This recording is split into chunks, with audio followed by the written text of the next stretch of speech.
Hello everyone, welcome to Environment Weekly series. And today we are going to cover the current affairs news from environment for the week 19th April to 25th of April 2026. So today we are going to discuss 5 major news that has come up. Okay, first one had been the cheetah which have been brought from South Africa in Bangalore. Second one, addition of a new Ramsar site in India, which takes the total tally of Ramsar sites in India to 99. Third news came up with respect to a study which talks about the India's forest carbon storage, which may double by 2100. The fourth news was related to the historical growth in wind energy in India, and a related news with respect to that is about the renewable energy scenario, where now India. So these are the 5 news that we are going to cover today in this session. So starting with the first news that came up in the Hindu newspaper on 19th of April 2026, that is 4 cheetahs from South Africa arrived in Bangalore. Now, the overall idea of these cheetahs arriving in Bangalore, okay, this has been under Project Cheetah in India, and the cheetahs have been brought here for acclimatization purpose. So talking about Project Cheetah now, overall, when we talk about the historical aspect related to that, so 1947 was the last official sighting of cheetah in wild. Okay, the present place that is Korea in Chhattisgarh.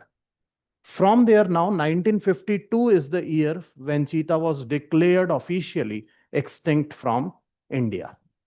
Now, from there, when we move further, there have been initial efforts to reintroduce cheetah in India, where the talks started in 1970s with Iran. Now, Iran has Asiatic cheetahs. But with Iran having Asiatic cheetahs in the present time also, Iran is the last stronghold of Asiatic cheetahs. This is where only Asiatic cheetahs are found. But the talks failed partly due to the diplomatic failure.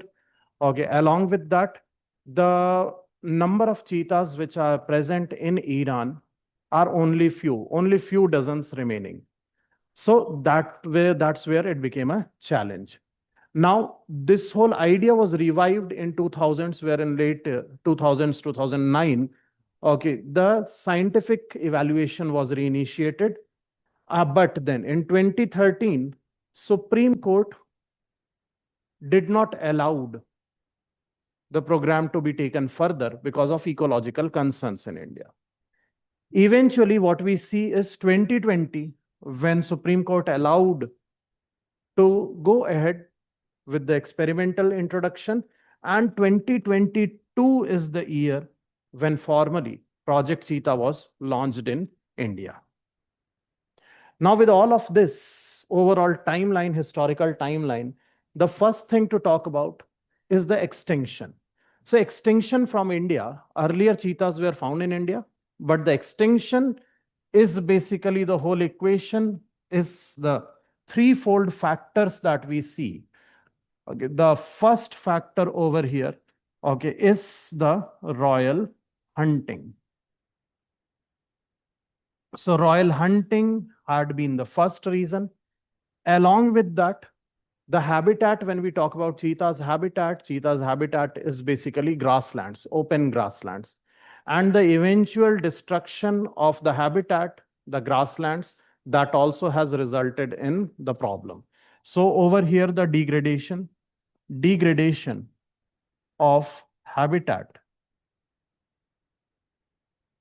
And then along with that, the reduction in the prey base, where the prey base over here of cheetahs will include blackbucks and other antelopes.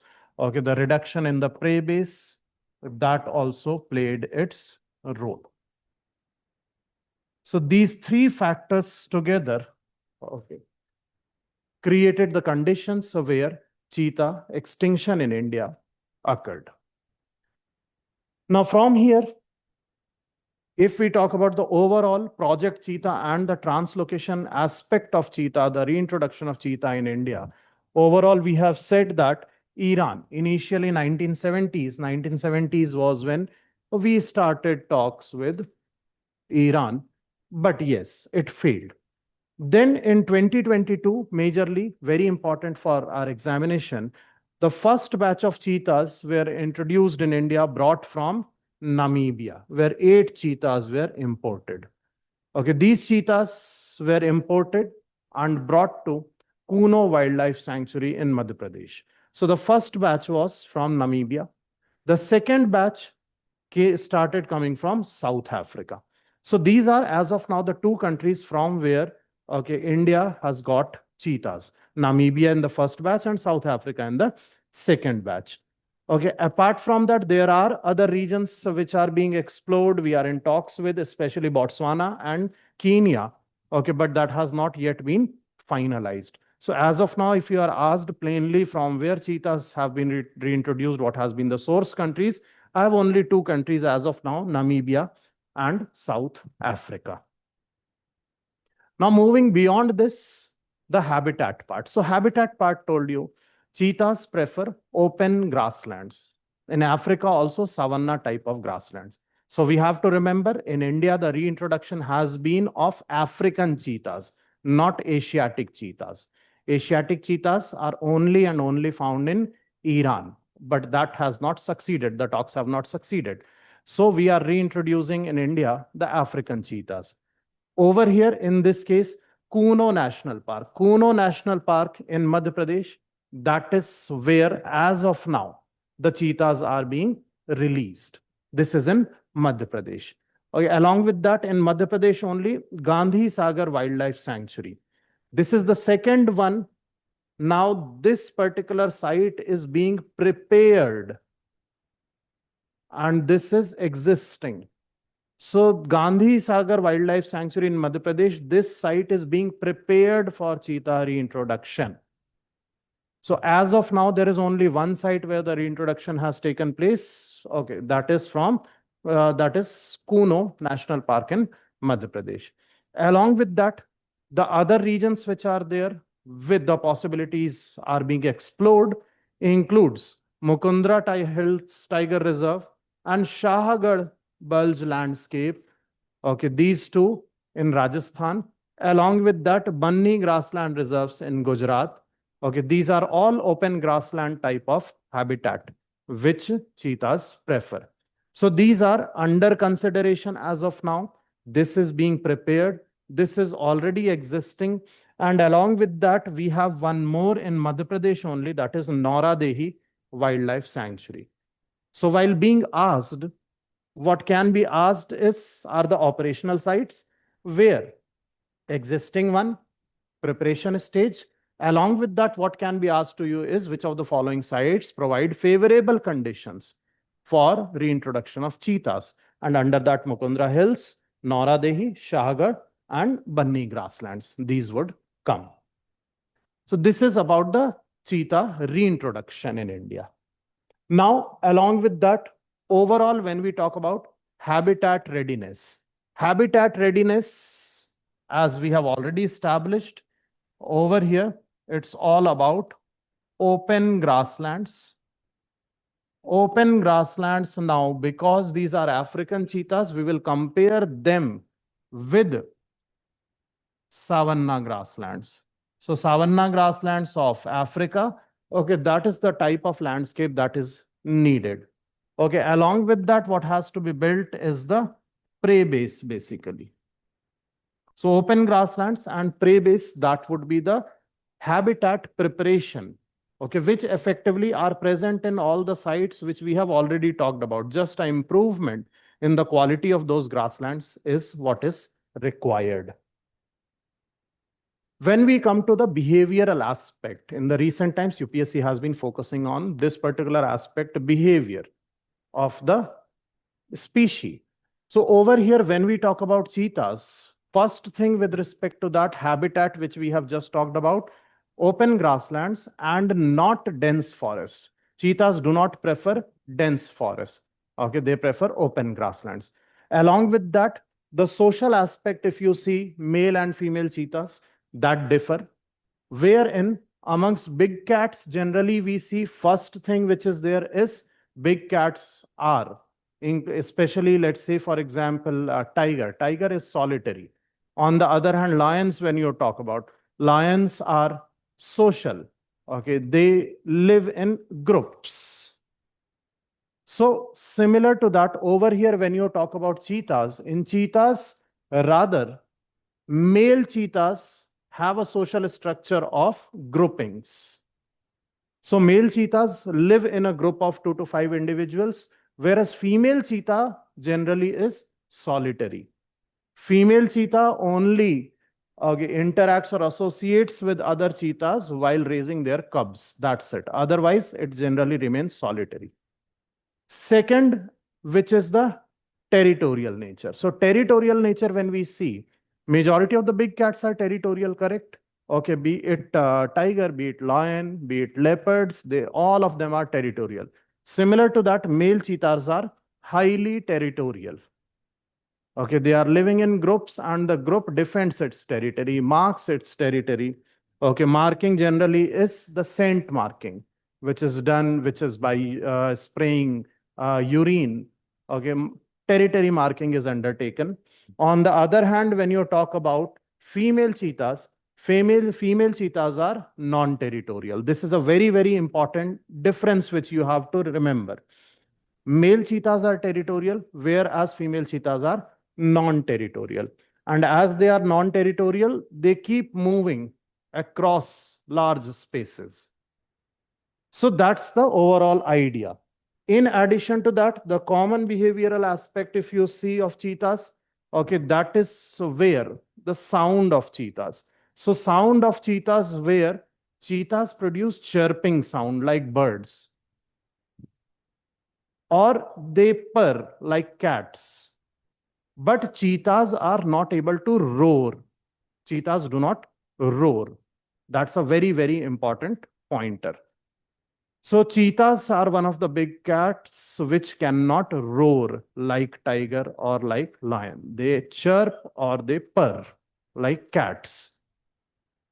At the same time, the difference, if you see in the structure over there, is where cheetahs and leopards have floral prints. The marks which would be there, they are floral marks.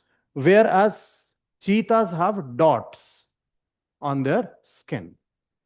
That's the difference identifying factor with respect to or differentiating between cheetahs and leopards.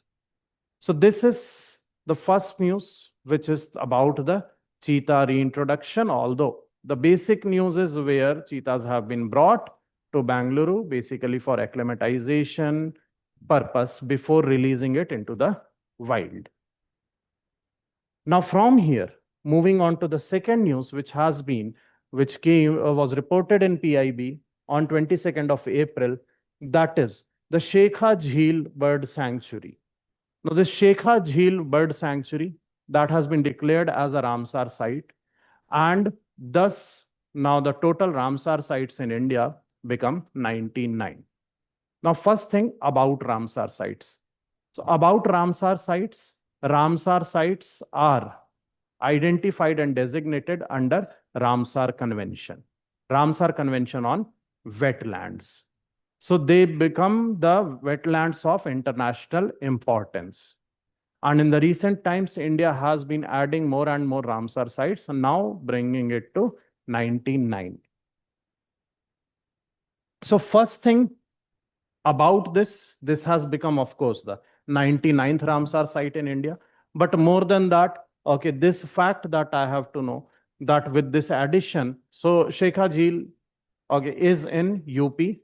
And with the addition of this Ramsar site, okay, in UP has become the largest state with respect to Ramsar sites, wherein now we have in total 12 Ramsar sites present in UP. Along with that, now moving further, when we talk about this Ramsar site, you can see in this map, okay, it is located in the parts of Western UP, Aligarh district, And over here, this particular site which is there, it is a freshwater lake system.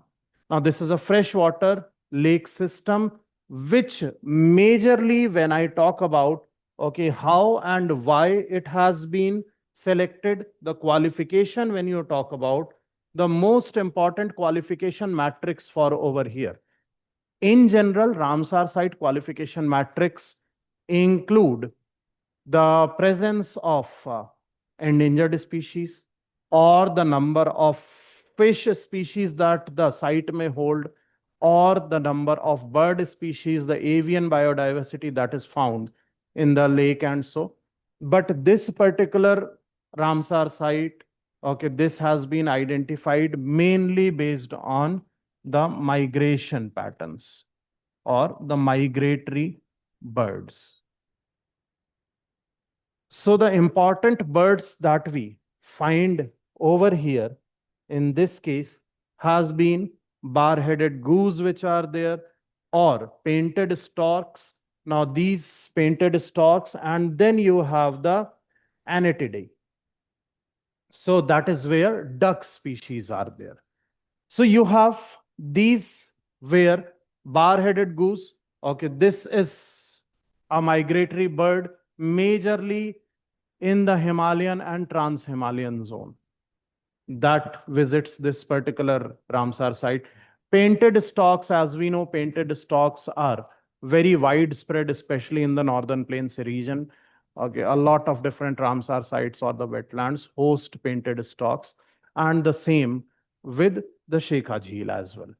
So these are the major species which are found, okay, as migratory species in this Ramsar site. After this, the third news that came up, okay, was reported in Hindu on 21st of April. So that is where a report recently was published in Environmental Research Climate. This report mainly talked about the carbon storage in the forests. So what this report says is India's forests could nearly double carbon storage by 2100. Now you'll have to understand what do we mean by this, what precisely this finding means. So first thing, when you see the carbon storage part, let's move on to that. So when you talk about the carbon storage, forest acts as a carbon sink, correct? Now forest acting as carbon sink, this is the second largest sink after oceans. Oceans are the largest carbon sink on the earth, followed by the forest. Now forest storing the carbon dioxide, okay, there can be different pools that I can identify. So the forest carbon pools which are there, the first I can identify is the above ground biomass. Overall, we have to understand the carbon storage in the forest when will happen. It will happen in the form of biomass creation. So as the trees absorb carbon dioxide, there is more photosynthesis and biomass is created. So this carbon is stored in the form of biomass, or the carbon can be stored in the soil in the form of soil organic matter or just trapped in the soil. So that can be where forests can store carbon dioxide, and based on that only we identify these pools. So you see above ground biomass is all the canopy, okay, where forming the trunks which are forming, all of that is above ground biomass pool. First pool. Second pool is dead organic matter. Dead organic matter on the forest floor which is there, which constitutes the litter part. Then you have below ground biomass. Below ground biomass will comprise of the root system as well. Okay, along with that, other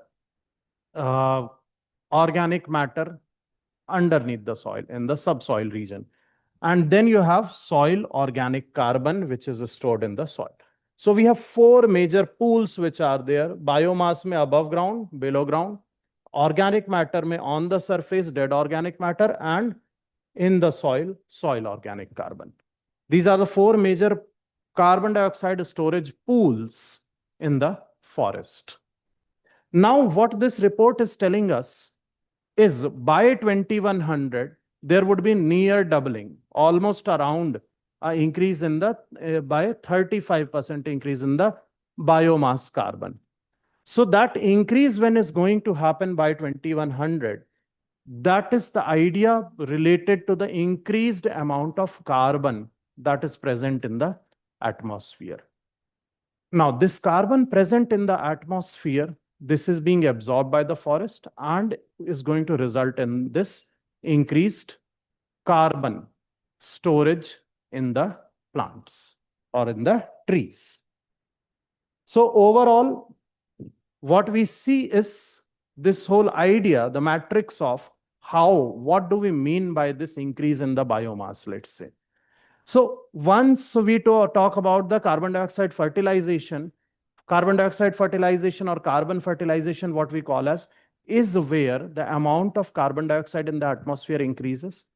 As the amount of carbon dioxide in the atmosphere increases, it is more absorbed by the plants. And so the rate of photosynthesis increases in the vegetation part.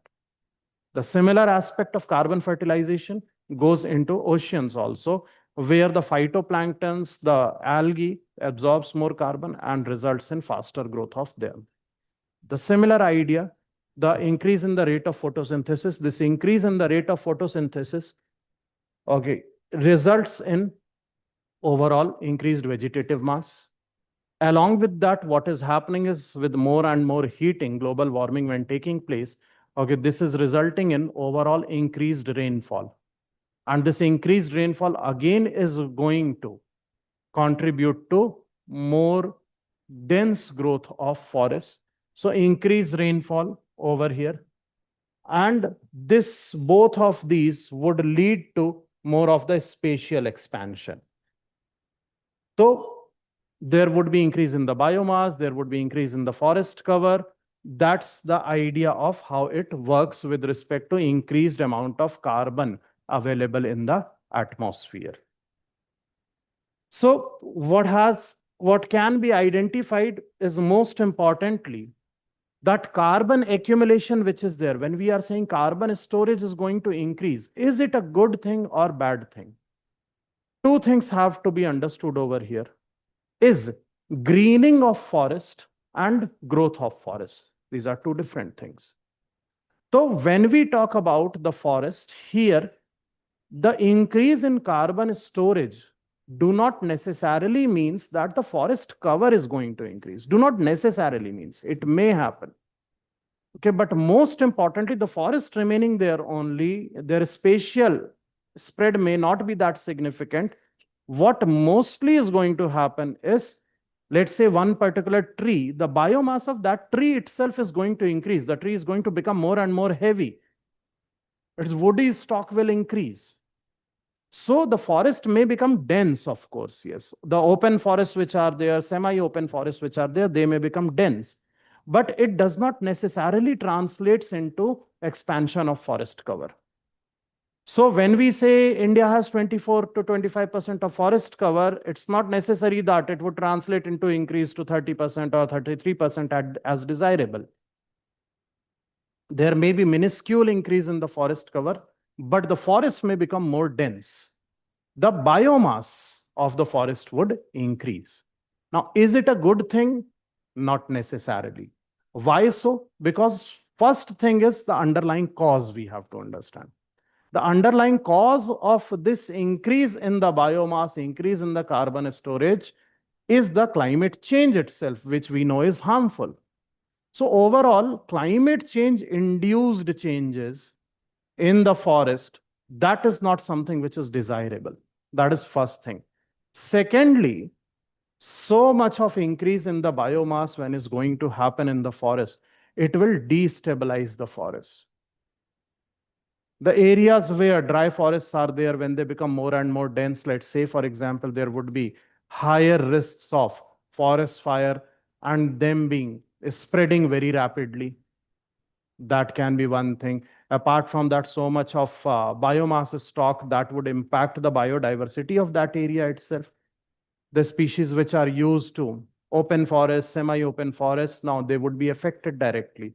So it's all about the changes in the ecosystem itself. So when the ecosystem changes, okay, it may seem to be a positive change, but it may have a degrading effect on the biodiversity of that area itself, as well as the stability of that ecosystem, which means it is not necessarily going to be a good thing that the carbon storage pool would increase or double almost by 2100. This is the perspective related to the mains examination. Then from here, what the report identifies is the greatest scope for the vegetation expansion now when we talk about, okay, lies in Rajasthan, Gujarat, and Madhya Pradesh, just for a reason that the existing forests over there are more of open forests. And so there becomes more scope of increasing vegetation cover in these states.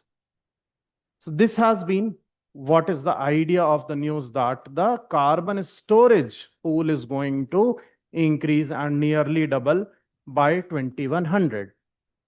So this is one news that we have over here. Now going beyond that, the next news that we have was reported in PIB on 22nd of April 2026, that in the last year, India have had a record addition of 6.1 gigawatts of wind power in the country. Now, this news when comes up, with respect to that, we will have to understand the overall energy scenario in India, especially the renewable energy scenario and the non-fossil energy scenario. For this, you have to remember two things with respect to India's nationally determined contribution before starting any discussion on this. So under India's nationally determined contribution, what India aims as of now, 2030 targets I am taking. So by 2030, India aims to achieve at least 50% of non-fossil fuel-based power generation. That's the first target. 50% of the power generation from non-fossil fuels. That's the first target. Second target is related to renewable energy, where by 2030, India aspires to achieve at least 500 gigawatts of renewable energy. So two things under NDC. First, 50% of cumulative non-fossil fuel-based energy. And second, that is 500 gigawatts of renewable energy. Now, against the backdrop of these two targets that India has set for itself, let's try to understand the non-fossil energy mix of India. So overall, in the total non-fossil energy mix, if we see 283.5 gigawatts, that's as of now the total installed capacity with respect to non-fossil fuels. Against what? Against 500 gigawatts target that we have to be achieved by 2030. Out of this, if you see, more than half, and this is how UPSC asked the question, more than half of our total non-fossil based energy comes from solar energy. So solar energy is at the top, followed by wind energy, which contributes 20%. Along with that, now we have is large hydro. So solar first, wind second, and large hydro third. These are the top three sources with respect to our mix of non-fossil fuel-based energy generation. Let's talk about this in terms of numbers. And you can see these numbers are updated up to March 2026. So this was reported by government. And over here again, if I come over here, 283.5 gigawatts. Okay, that is roughly the total non-fossil fuel based. First thing I have to see is total non-fossils which are there divided into two parts. One that is total renewables. So renewable mein what all we include? Solar, wind, biomass, waste to energy, small hydro. This is one category. Now to that I add large hydro also and I get total renewable energy. So under these, all of these are renewable energy. To that, now if you add nuclear power, now nuclear power is not renewable energy. It is non-fossil, but it is not renewable. So when getting non-fossil, I'll add nuclear also to that to get the total non-fossil.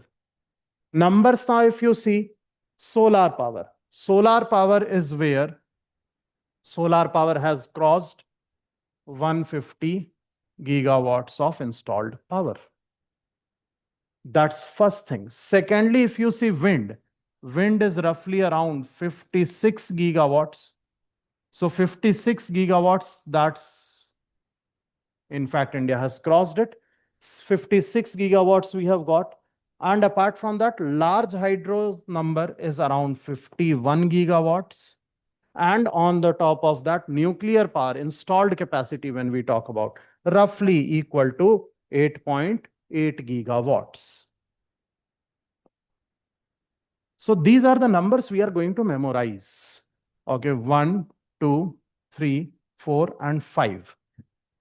Okay, because this is where in prelims, of course, it remains important. Along with that, in mains also, whenever writing answers on energy security, especially in the given current scenario of the crisis in West Asia and everyone talking about energy security of the country, our long-term vision and focus is to be self-dependent, especially based on non-fossils.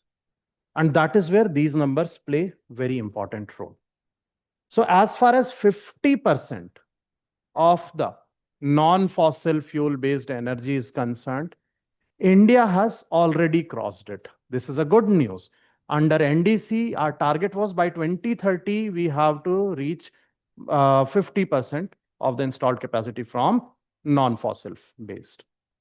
As of now, India has already reached around 51%, which means our target for 2030 has been achieved, in fact, in 2025 itself. And for rest of that, which is the 500 gigawatt target of this, okay, we are already on the way to achieve it, well on the way to achieve it. So it is estimated that India definitely is going to achieve the targets. So this is now about the news related to the wind energy addition. Related to this, this was earlier news which was reported on 8th of April, but I'll club it together with the news that we have discussed. Okay, and what was it? A plain and simple fact that India ranks third globally now in renewable energy installed capacity. So the facts that I told you now, okay, is around 51% India has already achieved in 2025. That's one thing. Okay, along with that, in terms of overall renewable energy installed capacity, okay, that is what we see is already around 275. Okay, this is total renewables. So total renewables is around 275 gigawatts, which India has already achieved now. So this 275 gigawatts, around that, this much of installed renewable energy capacity, that brings India or takes India to the third rank globally. Third rank globally when we talk about, okay, this is mainly following the countries which are China and USA. China has the largest renewable energy capacity, followed by USA. Now, there was Brazil at third place. India has displaced Brazil, and now India stands over here, followed by Brazil now. So this is an add-on to the news that we discussed basically with respect to the wind energy generation and hence the overall energy mix over here for the non-fossil fuel based energy generation. So these have been all the news that came up last week with respect to environment.